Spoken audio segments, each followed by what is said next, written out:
Alright, back to our league. We are looking for match number 3. Playing with Boros Burn again.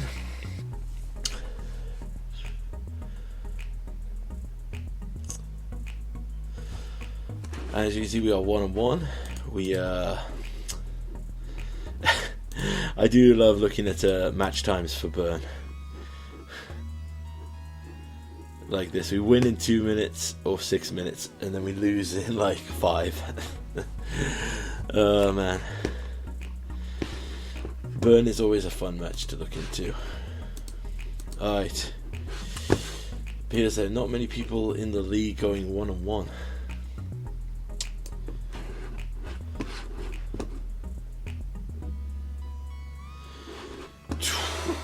We have our opponent here thinking about it. Yeah, while we're waiting, we'll just move over the mana traders thing here. I should have said at the start of the round, I am not sponsored by mana traders. I just believe, like, looking at how it's done, it is the most efficient way for 2 reasons. It's the most efficient way if you're a brewer and like brewing decks. It's also the most efficient if you potentially are new to the format or you want to branch out. You know, you want to look around and see who's playing what, if that makes sense. Like, you might see a cool deck and think, yeah, I'd like to try that, but you can't because you're tied into the deck that you've bought. Or if you are a player that's maybe looking to commit to a deck but want to, you know, shop around, see what decks you like playing, it's a good way to do it. And you can drop from the subscription at any point as long as you give them 24 hours notice before the renewal. I personally am a fan of this service now. Oh, we got a match. I was looking at my other monitor.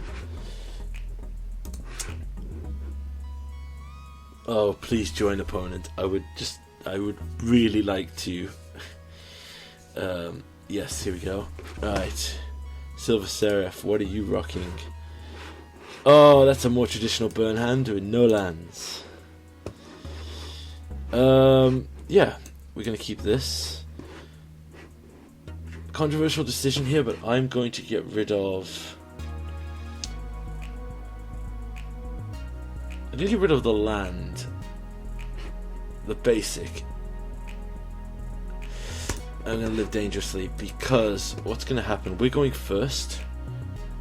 So what we can do is we can suspend the Rift Bolt. And next, even if we get Fort Seized on turn 1, we can light up the stage to try and hit our next land. Ooh, Eldrazi, Tron. Maybe getting rid of a land was a bad idea here. Okay, Rift Bolt coming down. Always yield, always yield. We'd like to cast that on his face. What did we draw? We did not draw a land, so we will light up the stage. There's a land. And then we will... We have an Eidolon, but I don't think Eidolon does anything in this matchup. So, assuming we could see a foot, not see a next turn, what am I really want a Spectacle again. Okay, yeah, we've got land drop sorted for next turn. We have Burn in hand. I'm pretty happy with this.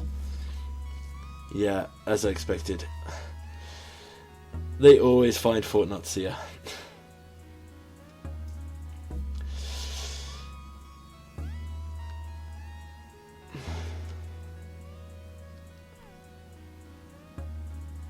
And they take the bolts. Yeah, that's fair. Okay. Do we want a shock here? No, because we need to minimize as much damage as possible. So, Lava Spike.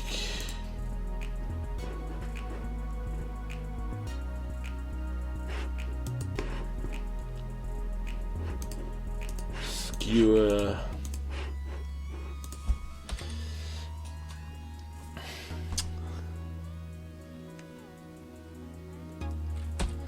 We lose those 2 cards. If they drop Reality Smasher here, we could just be dead. Yep. We're not going to do 10 damage to them next turn. The double temple hand is like nearly impossible to beat. Alright, we can move to our next game. Right, Eldrazi Tron, we are not going to pick anything off Revival on. We just want more this. We need to bring in our paths. He might bring in things that we want to deal with this.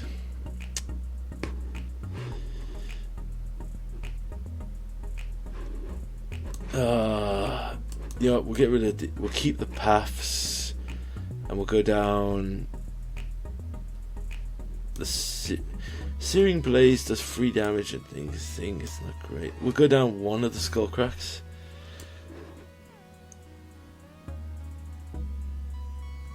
I think maybe that's right. Alright, we'll try this like that. Right. So that one was literally like, that was like an old school Eldrazi hand where it was turn 2 Fortnite Seer into turn 3 Reality Smasher. Like, there are... anyone who lived through Eldrazi Winter knows that you are lucky to survive. Well, you wouldn't really survive in many stands there. Swift Spear. Swift Spear attack.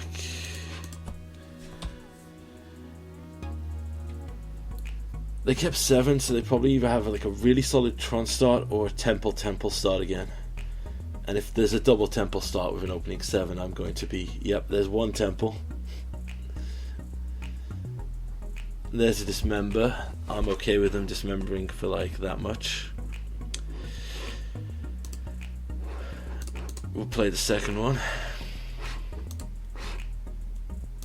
We'll attack.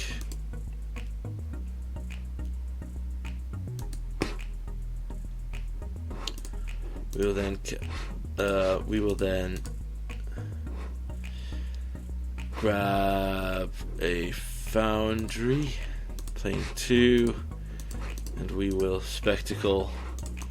Yep, I know it's prowess afterwards, but okay. 2 cards we get off the top. Lava Spike, Goblin Guide. I'm okay with those. I won't be okay though if they go okay. Not going to be a turn 2 thing, but a Chalice on Chalice on 1. I forgot they bring that in.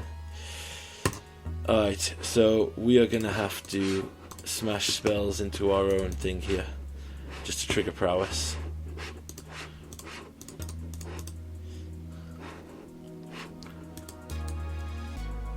Yeah, this that was bad on my part because I forgot they bring in Chalice of the Void. And I forgot that's the thing they run in this deck. We actually do have a fair few things that could answer this though. Them dropping to 8 life through this Dismember is a pretty solid thing. He could go Fortnite Seer. No, the Whirlping Whale is going to be pretty strong. Alright, we could be just in trouble here. We're going to hold on to Lava Spikes because if we draw another Hasty Prowess creature, if we draw another Swift Spear, of the 2 remaining that we have, we could do some damage, but primarily we need to light up the stages, skewer the critics, Rift Bolts, Skull Cracks, Boros Charms. We do have a lot that could get us out of this. If they drop Reality Smasher, yep. Okay, we got a very short clock now. Path, nope, that's not going to help us here.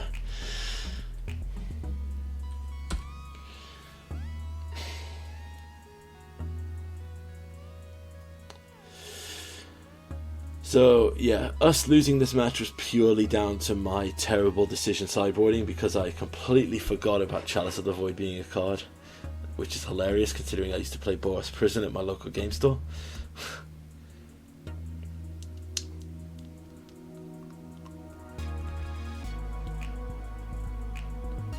There's Khan.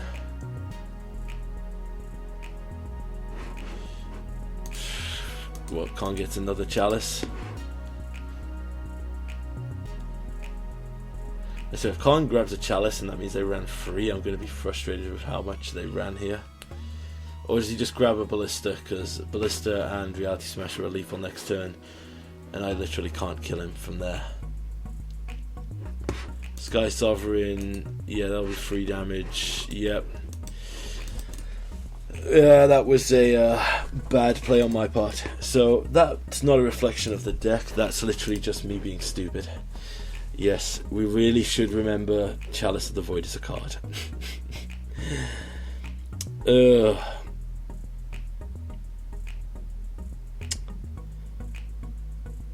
Yeah, so reviewing that match, the game 1 we got hit with the Dream Eldrazi hand, the double temple into Fortnite into turn 3.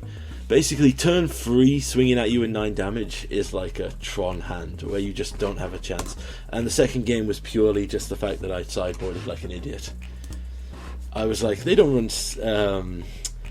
Leyline of Sanctity. There's no reason for me to bring in Artifact Enchantment Destruction. Shows you what I know, eh? Alright, so we can here. This is a nice sequence of cards. So we'll go into. Yes, we'll keep this. Our opponent goes first.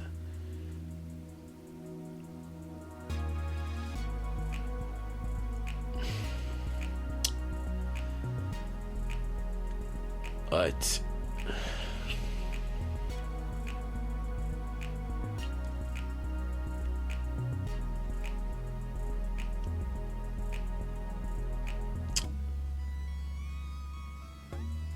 And our opponent is really thinking about what they're doing with their opening hand, or they're mulliganing still.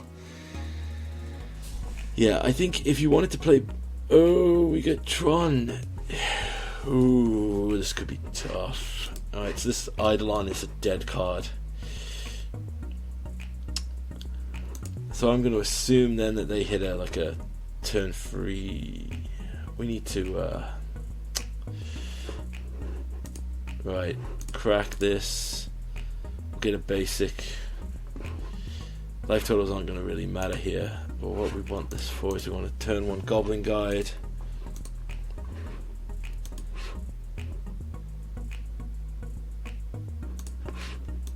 Attack. Top card of the library is Ugin the Spirit Dragon. Wow. Okay, yep, they're drawing a Spirit Dragon. So we need, I think next turn we're going to actually drop the Eidolon, because if our opponent is going to go drop the map, try to play something big, I'd rather have 4 power swinging on the field and force the Khan to deal with that than have... Oh, I just realised they mulliganed, so they don't have the turn 2 Tron. Okay. So we'll drop Eidolon here, because any incidental damage from them using cantrips to find the final Tron piece would be nice. If not, I don't think... Oof. There's a Swift Sphere. You know what? We're going to do this first. Controversial, I think, but here's the deal. When they Spirit Dragon wipe away our board, I don't think it's going to matter too much. Khan liberated. What is Khan's abilities again? He comes in with 6 and he exiles a permanent. Okay, not terrible, not the worst. So next turn, if we have a perfect sequence, we could have 2, 4, 6, 10 damage on the field. It would depend on how much I want to commit to it. Is that what they tutored? They tutored... Yeah, they tutored the tower. Sylvan Scrying, find the last land. Yes, take 2 damage from this, which puts you down to 13.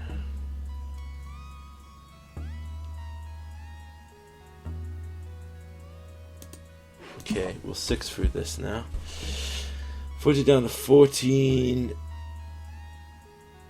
He would have to Ugin minus to stay alive.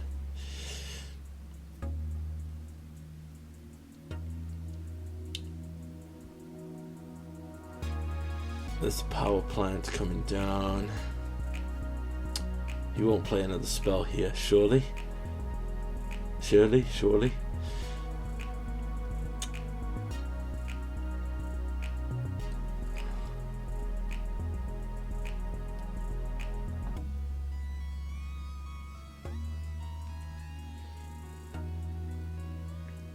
Four, 8.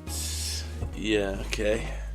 I think we can do some damage here.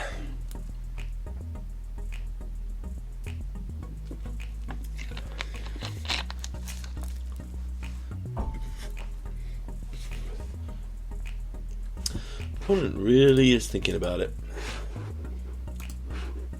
I think he's probably looking at the lines that could get him killed here if he plays whatever spell he's got in his hand, like map or whatever.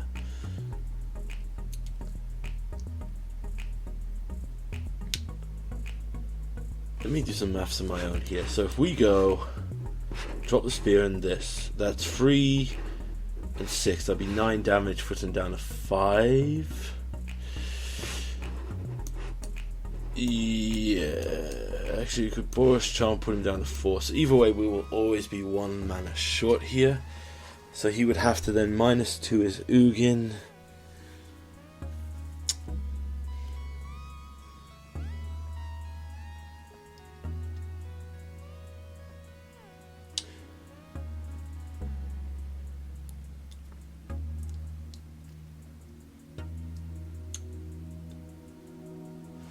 Let's look at the game log, see what he did here. Oh no, he finally reacted. Right. Huh, there's another idol on. That's not what we want to see. So, let's do the maths here. If we do this, that's down to 4.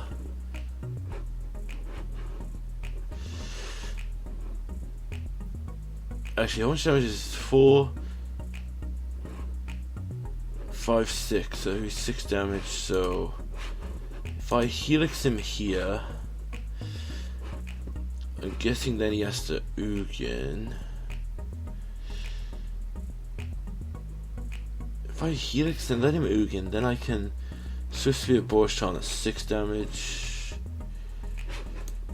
Be based on what I draw off the top. Okay, so let's. Yeah, we're happy to take 2 here.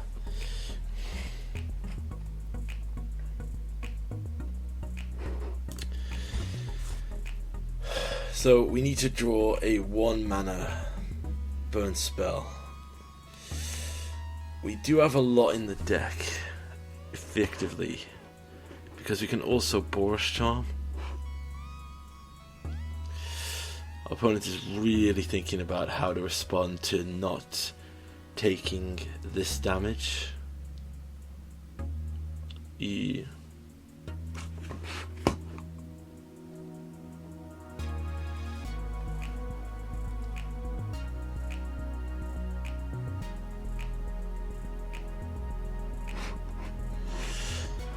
Come on, opponent. We got a slow player here, so we're just waiting for this to play on.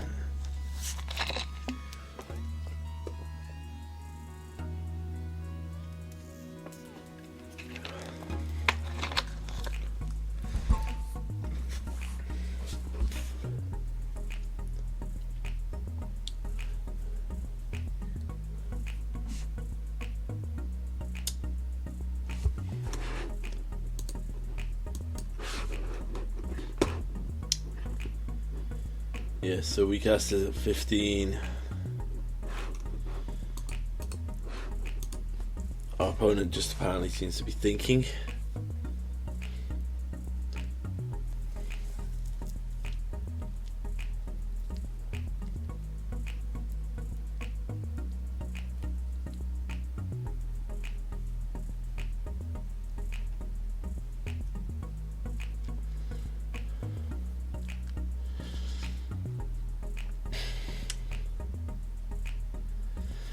Oh, we got a real slow one here.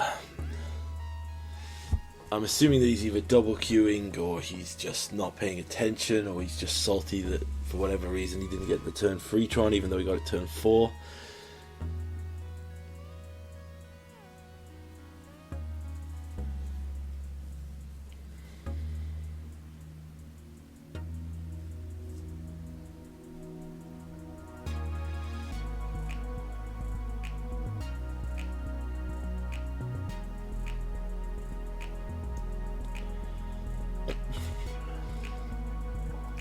Come on, mate.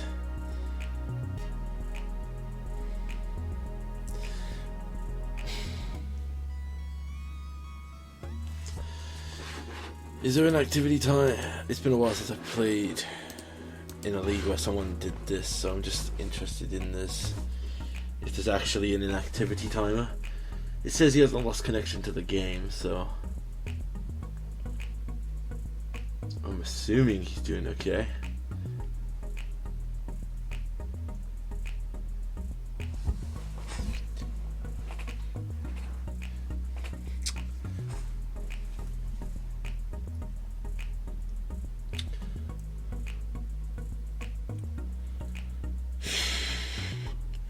All in all, I do like how the deck feels. Now, primarily, obviously, with it being a little less powered, we're having a little trouble getting the last bits of damage in.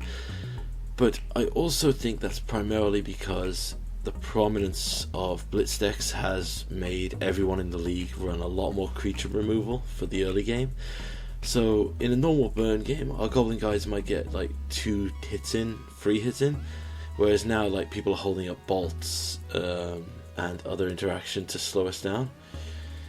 So, oh yes, 5 minutes later he returns. Okay.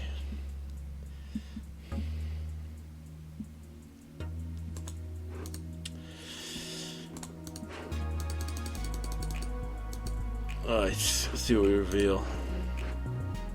Reveal a power plant. So he's going to have enough for some very busted spells soon.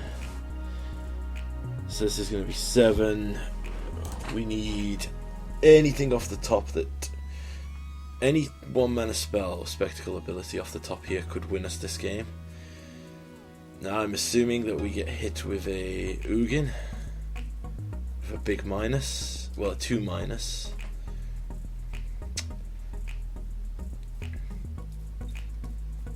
And then we can come down. Or is he going to Khan? Nope, just Ugin. Yep, that's fine. -2, get rid of our board. I'm okay with that. What I'm desperate for is just 1 spell here. 1 spell can make all the difference. 1 spell, 1 haste creature, anything. Okay, I think that actually will do it next turn. So if we Swift Spear,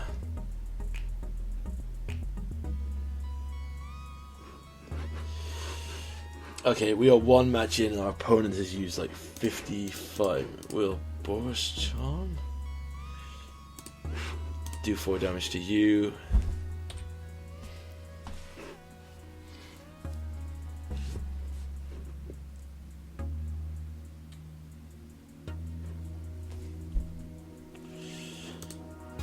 We'll attack him down to 1. And we'll see what our opponent does here, because I don't think Tron has a way to gain life off the bat.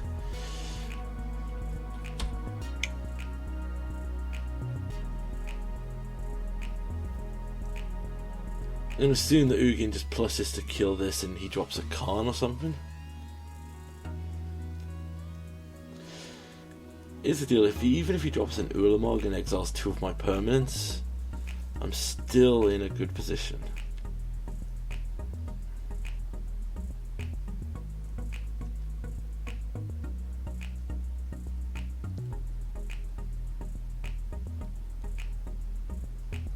There's his Khan.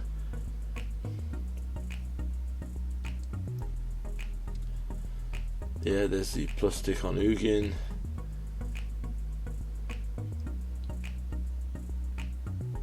Plus stick on Khan, you can have an Eidolon of the Great Revel.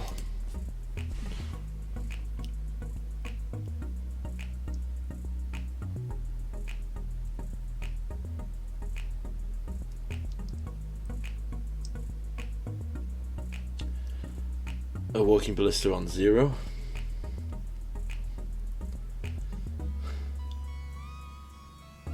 And Ancient Stirrings to find what?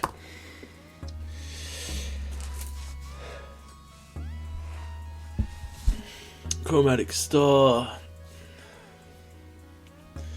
Maybe Eidolon does have a place in this deck. I forgot how many cantrips traditional Tron actually plays.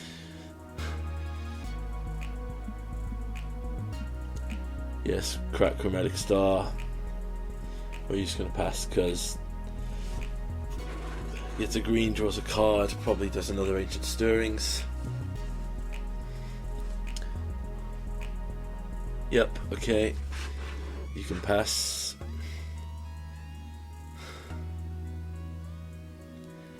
Our opponent has gone down to 5.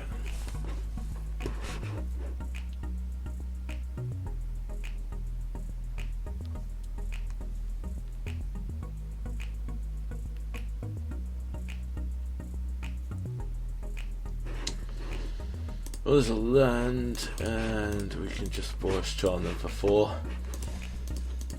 Now, if they want to take 5 minutes deciding that we've got to go to sideboards, I'm happy with that because, okay, no, they did it pretty quick.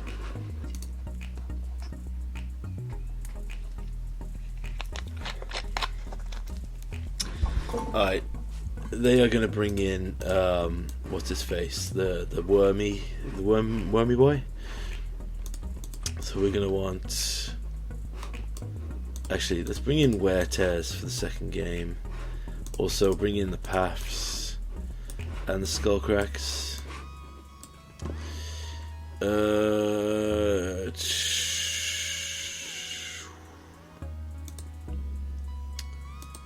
Eidolon took... We're on the play here.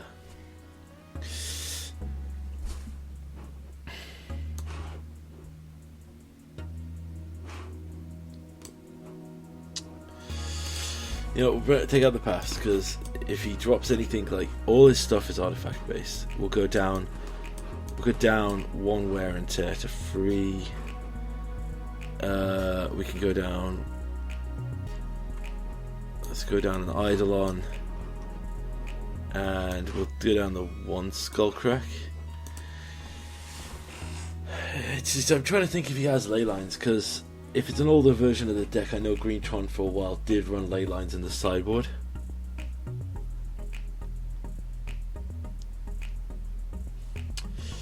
But yeah, we are currently 1 and 2.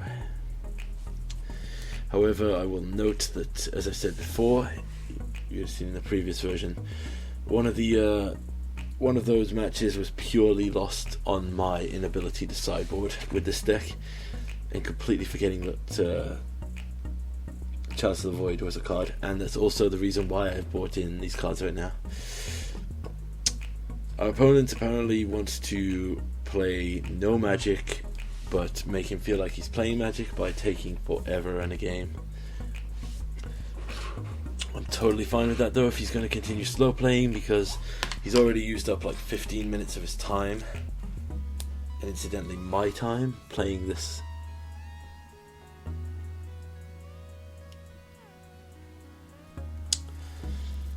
Come on.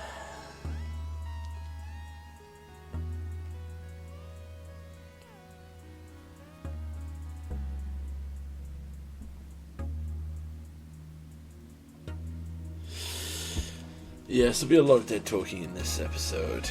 Unfortunately, it's what happens when we get a slow player who wants to take their bloody time. Now, I'd forgive this if it was a control player or a complex combo player. But Tron versus Burn is not a complex matchup. It's basically who gets to with their game plan first. and sitting for 10 minutes deciding whether or not you wanted to take a bolt is really annoying. Alright, we'll keep this, see what our opponent does. Turn 1 mine into map. Yep. Let's go with shock in turn 1 Swift Spear.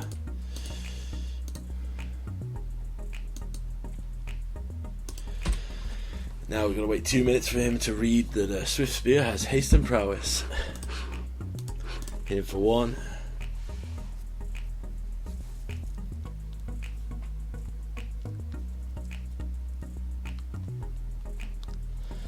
Alright, he has a natural turn for Tron, so we could see a Karn potentially here. Or something worse.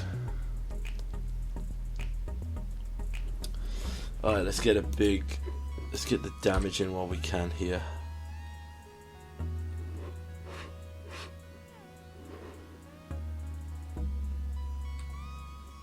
Right, Eidolon's pointless in this matchup, so take the Arid Mace, crack it.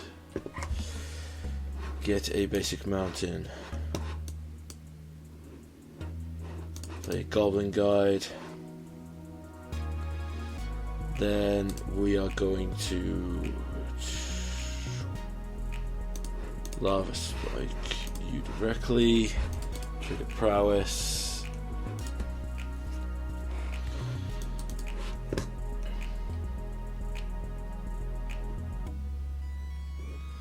This also does incidentally more damage for us, because if he is just going to drop the Karn.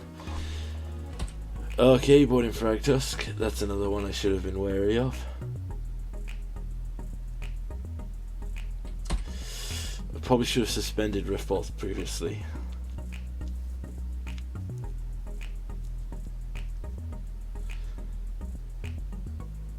Well, I guess.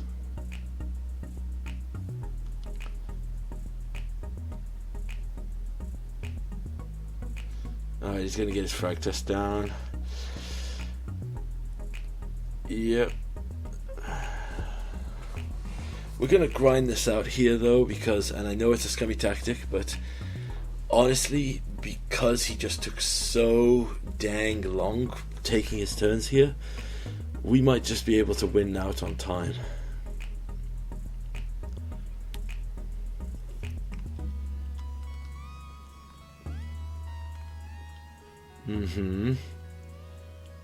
Gain 3 lives, that's fine.